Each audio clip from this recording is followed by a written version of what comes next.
Hello, welcome back to Black Gun. Today we're going to be doing a pretty interesting pistol, not a newer pistol, something that's been out for quite a few years. It is the H&K 45. So as soon as I make sure this weapon is safe, we'll get into it.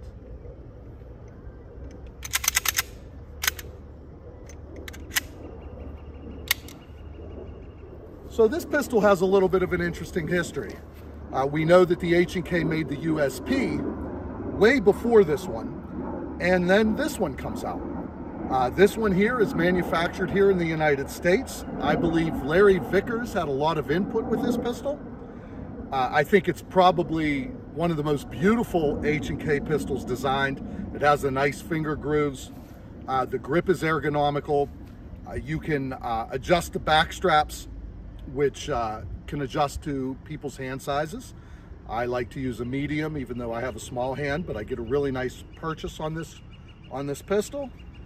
As far as the basic accoutrements, this one in particular came with night sights. So I will bring this up so you guys can take a look to see what they look like.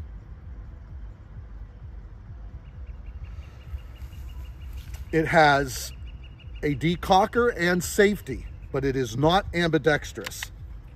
So when you turn it this way, you can put this on fire, you can put this on safety, okay, and then you can bring it down completely to decock the pistol.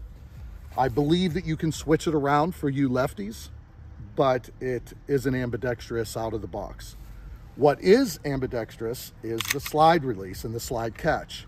You have it on the right side of the pistol, as well as the left side of the pistol. Now, the next thing that I want to talk about is the magazine release. It doesn't use a traditional button magazine release. And, you know, to me, that's okay. It has the paddle release, also ambidextrous. Now, because I have smaller hands, I can actually release this using my trigger finger, my index finger on this side, as opposed to having to cant the pistol and release it this way. So I kind of like that. A lot of American shooters don't like that feature. I think it's a pretty amazing feature. So I'm gonna have to say it's a go. Now this is also a traditional double action style pistol, so the first trigger pull can be very long if you decock the pistol, and then it goes into single action mode. I'll tell you what, since the advent, or should I say the advent, but the prolific use of striker fired systems, this is probably going to go by the wayside. You really have to train with this pistol in order to get off that first shot and then adjust to that single action mode afterwards. We're going to mess around with it today a little bit. We're going to do a 5-shot grouping, and then we're going to get in and hit some steel and see how difficult it is to use that double action, single action in this pistol. So without much ado, let's start with the 5-shot group here. We'll do it at about 15 yards and see how the pistol shoots. So we'll come down, we'll load up a magazine, and we're going to stay, I'm not going to use the double action mode. I'm going to stay in single action just for the sake of this drill, just so you guys know.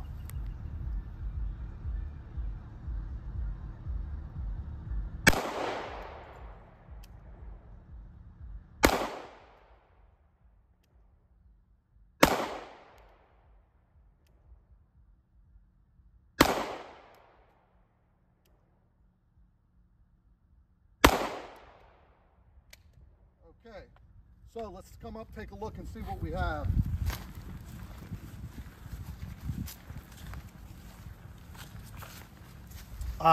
Now, I believe this pistol is a point of aim and not a 6 o'clock hold. You know, I was aiming well within this little area here. Shooting off the left is not the pistol. It's my fault. I think I have astigmatism in my eye, so I always have a tendency to shoot about, I'd say about a half an inch to the left, you know, pretty much consistently. I would have to say that, you know, out of the box and shooting the weapon cold, you know, the accuracy is pretty good for a combat handgun, you know, especially in the 45 ACP configuration. The trigger, if you're used to shooting striker fire pistols a lot, coming back to this double action, single action trigger is going to take a little bit of getting used to. I'm shooting a little slower than I would, you know, using a striker fire system, and I know that if I speed it up a little bit, I'll probably start to pull a few shots here and there. So let's run some pistols. We're gonna run this pistol a little bit. We're gonna go through some iron, and we'll do a magazine exchange. We'll come back and you know, finish this up. So let's set back. For the sake of this little exercise, we're gonna go with the first shot being the double action and into single action. Shoot a couple pieces of iron. We will do a magazine exchange, head over this way, shoot a couple more, and then we'll talk about the pistol. So let's get on with it.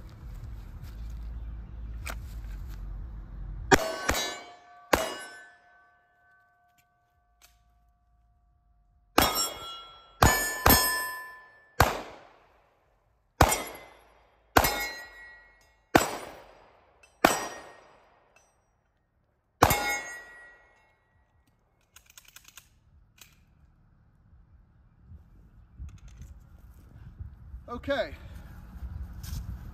shooting it right out of the holster in the double action mode, as long as you're in that certain bit of distance, you know, let's say 15 yards and in, you could get on and get that first shot off pretty cool. And then she goes into the single action mode, which is real similar to the striker fire. I didn't have much of a problem, you know, hitting the targets and then doing a magazine exchange, transitioning, and going in. Where I started to have a problem with this gun was shooting up in the distance a little bit. There's a little bit of creep on this trigger that you got to ride up on, and I wasn't doing that. When I was shooting, I was trying to shoot those distance targets at the same speed, so I was pulling a shot here and there, which I think that I had missed one time. All in all, for a standard combat handgun, the H&K 45 does a pretty good job. I think aesthetically, it's probably one of the most beautiful handguns out there. As far as performance-wise, you know, and I'm probably being, let's just put it this way. I'm so used to striker fire models and where we're going in that direction. I'm probably going to prefer to head into a striker fire model. Would I use this on the job? Probably not. Do I think it's an amazing pistol? Yeah, absolutely. But with that said, would I buy one? I would most certainly buy one. The H&K quality's there. The ergonomics are pretty incredible, and I think, you know, regressing back into that training with a double action pistol, you could probably do some damage. The other negative with the 45 is, you know, it just doesn't hold the 17 rounds that we're used to. And, you know, I don't know if the trade-off is really worth it, but that's a whole other argument. People, you know, want to get into mass versus velocity. I think the 45 ACP is an amazing round. I really don't know if it has a place in future warfare, future combat, or future law enforcement. I think what the 9mm has done these days with the increase in power and upper in the grainage of the bullet really kind of closes the playing field on all the major calibers. But with that said, I think this gun would definitely be worth the purchase if you're a 45 ACP aficionado, and if you love H&K, this is the gun to buy. Again, if you don't mind, to like and subscribe. If you guys have any other information on this gun, please share it in the comments. I like to see it, and all my viewers like to see it. And again, we will see you at the gun range. Thank you.